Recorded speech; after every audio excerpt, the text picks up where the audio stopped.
Walk through most yards in late August and you'll see the same thing everywhere. Crispy edges, faded blooms nobody's bothered to deadhead, hanging on brown and papery at the end of otherwise green stems. That tired, worn-out look every garden gets right around now, like the whole yard is just waiting for fall to arrive and put it out of its misery. Maybe you've noticed it in your own yard this week, sections that looked incredible in June now just sitting there, doing nothing, taking up space until frost finally ends the season and gives everyone permission to stop looking at it. Here's the thing, that's not inevitable, and it's not some unavoidable law of late summer that every garden has to live with. It's a plant selection problem, plain and simple, and it's entirely fixable. Most of what fills spring garden centers peaks in June and simply doesn't have anything left to give by late August. No second act, no late-season performance built into its biology at all, because it was bred and marketed for that one big early show rather than for staying power. And if that's most of what you planted back in spring, of course your yard looks exhausted right now. It was never designed to still be working this late in the season. Today, I'm giving you 7 perennials that are actually hitting their stride this exact week. Plants that genuinely look better in late August than they did back in June, not worse. Stay with me, because number 1 on this list is often just getting started right now, while everything else in your yard is quietly giving up for the season. If you want more practical, honest plant guides like this one, subscribe now, because I've got a whole season of these coming. Let's get into it. Plant number 7, Russian Sage. By late August, this plant is deep into its signature silvery blue haze, and unlike a lot of early summer bloomers that have already faded to brown stems and crispy sun-scorched foliage by now, Russian Sage genuinely looks better this month than it did in June, fuller, taller, and covered top to bottom in that hazy purple-blue color that seems to shimmer slightly in bright afternoon light. USDA zones 4 through 9. The reason it holds up so well specifically in late summer heat comes down to how it handles moisture at a fundamental biological level.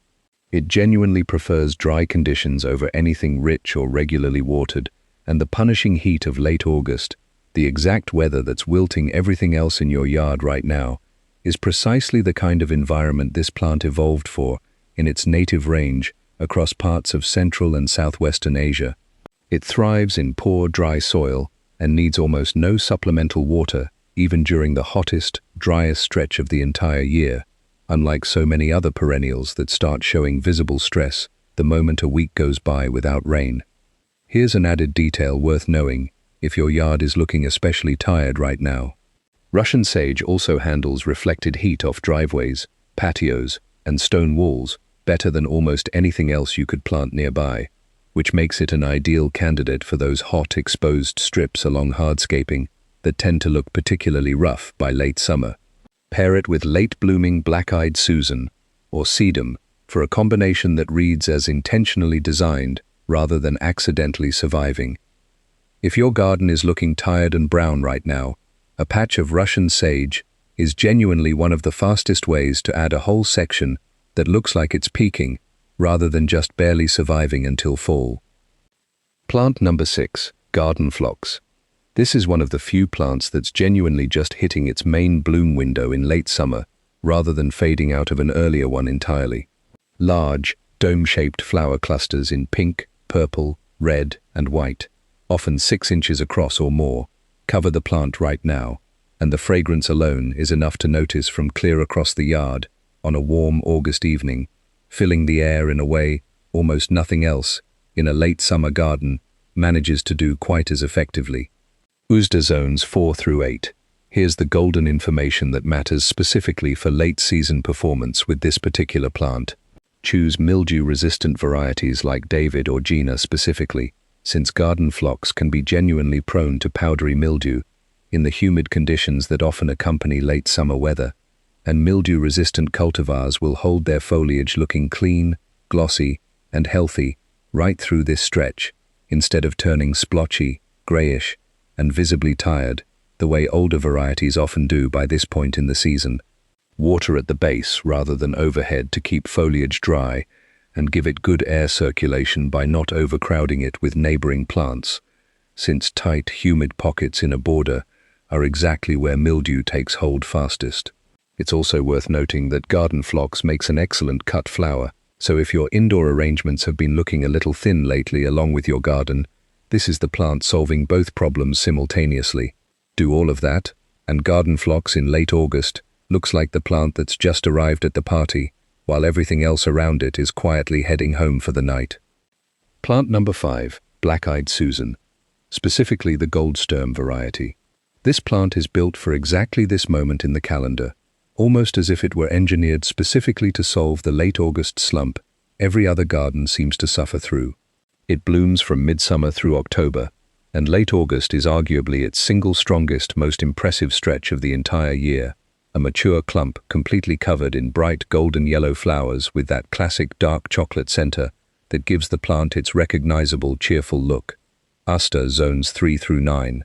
It genuinely gets better through the heat of late summer rather than worse, since it's a prairie native, adapted specifically to exactly these conditions over thousands of years of evolution on the open grasslands, and it needs essentially no extra water or attention whatsoever to keep performing at full strength right now, unlike plants that require constant babying just to limp through August without collapsing. Goldfinches and other seed-eating birds are already beginning to take an interest in the earliest seed heads as some blooms finish, which adds a layer of wildlife activity to a part of the garden that might otherwise feel visually static this time of year. If large sections of your yard already look done for the season by this point, Goldsturm planted in generous drifts, rather than as single scattered specimens, is one of the fastest, most reliable ways to add color that reads as intentional and thriving, rather than something quietly struggling to survive until the relief of frost finally arrives. Plant number 4, Sedum, specifically the tall border varieties.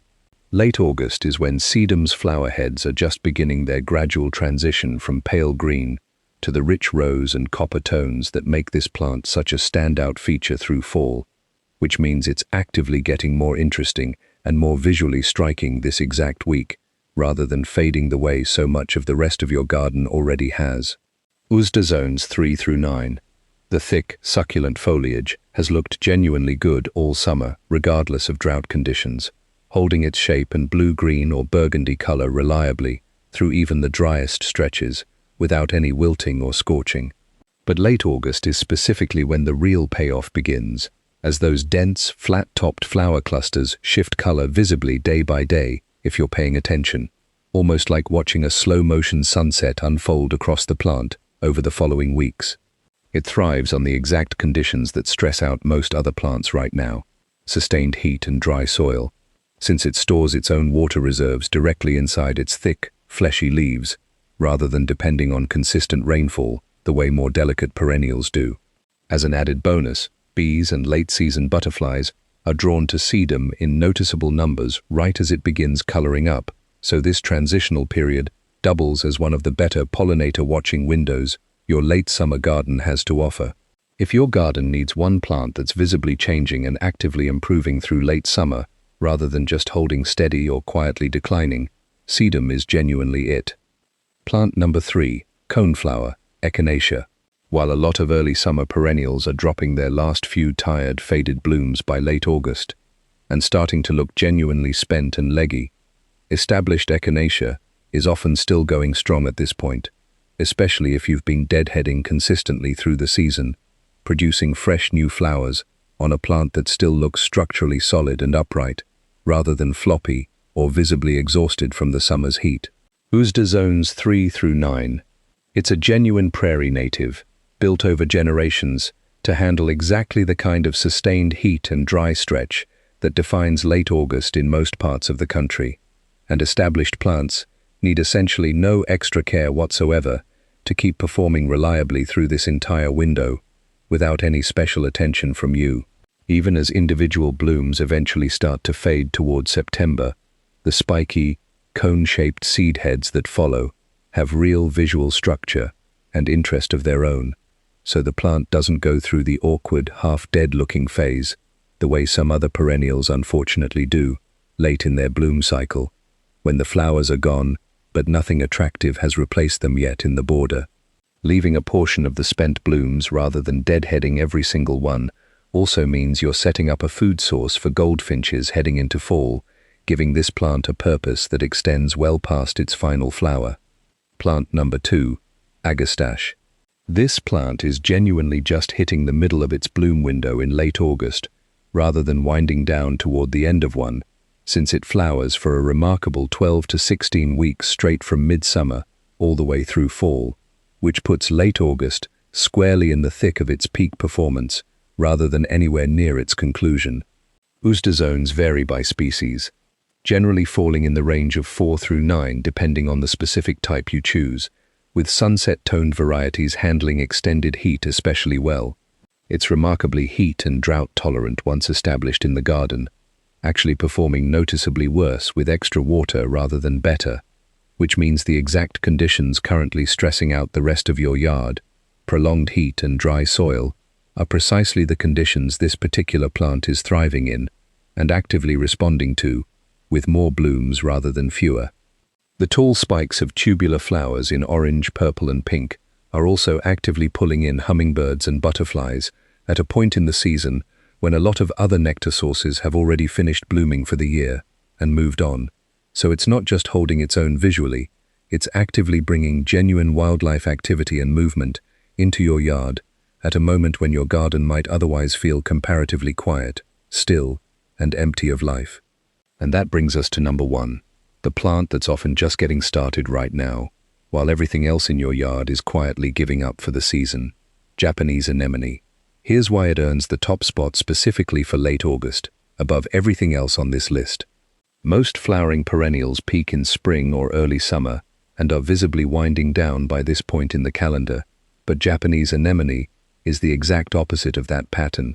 It typically begins blooming in late summer and doesn't hit its real stride until we're deep into this exact window, continuing right on through September and well into October in most climates, often as one of the very last things blooming in the entire garden.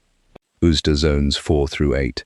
The elegant, simple, saucer-shaped flowers in white, pink and rose sit gracefully on tall, wiry stems that sway in even the slightest breeze, held above handsome dark green foliage that's actually looked good all season long regardless of bloom status, quietly earning its keep in the border even before a single flower opens for the year. If your garden is starting to feel finished and tired by late August, Japanese anemone is living proof that it genuinely doesn't have to be, since this particular plant is essentially just arriving at the party everyone else has already left hours ago. It prefers part shade to full shade, with consistently moist, well-drained soil, making it an excellent choice for that dappled spot under a tree where sun-loving late bloomers like Russian sage or agastache simply wouldn't perform. Once properly established, it spreads gradually via underground rhizomes to form an expanding colony over the years, meaning a modest planting right now becomes a genuinely substantial, sweeping late-season feature within just a few seasons, giving your yard something real to look forward to, precisely when most gardens have nothing meaningful left to offer at all. So here's how these 7 actually work together to solve the late August slump specifically across your whole yard, sun and shade alike. Russian sage and echinacea handle your sunniest, driest spots, the exact conditions that are actively stressing out everything else in your yard right now, and both are performing at or very near their absolute peak this particular week, rather than struggling to hold on. Garden phlox and goldstem black-eyed Susan bring serious color and genuine fragrance to the middle of your border, precisely when a lot of early bloomers have already gone quiet and faded from view entirely. Sedum is visibly transforming, day by day, right in front of you, adding a real sense of active, ongoing change to a season that otherwise feels static and stalled out in most yards. Agastache keeps pollinator activity genuinely buzzing throughout your yard, at a point in the year when a lot of gardens have gone noticeably quiet on that front too, losing that lively sense of movement and life. And Japanese anemone, planted in a shadier spot on your property, is your clearest proof that the second half of the growing season isn't some kind of decline to be quietly endured. It's a genuine second act, one most gardens simply aren't planted thoughtfully enough to take real advantage of. Here's the honest takeaway before you go. The tired, worn-out look most gardens have by late August isn't actually about the season itself being uniquely hard on plants, or some unavoidable feature of summer's end that every yard has to suffer through equally. It's about most gardens being built almost entirely around plants that peak in June and have nothing left to contribute afterward. So by the time August rolls around, there's genuinely nothing left in the bed still doing any real work for you, visually or ecologically. A garden planted with even 2 or 3 of these 7 has real color, fragrance, and structure right through this exact stretch of the calendar, instead of quietly fading out weeks before fall has even properly arrived on schedule. So here's the challenge I want to leave you with. Look honestly at the section of your yard that's looking most tired and worn out right now, and pick 1 or 2 of these 7 plants that would genuinely fit that spot and those specific light and moisture conditions. If any of this helped you today, or if you've got a plant in your own yard that's still performing beautifully for you right now in late August, drop it in the comments below. I read every single one of them.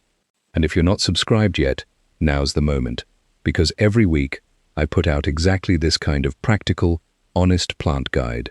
No filler, no generic advice that ignores what your garden actually looks like at this exact point in the season. Thanks for spending a few minutes with me today. Now go take a real, honest look at that tired corner of your yard, because late August doesn't have to be the season your garden quietly gives up on you.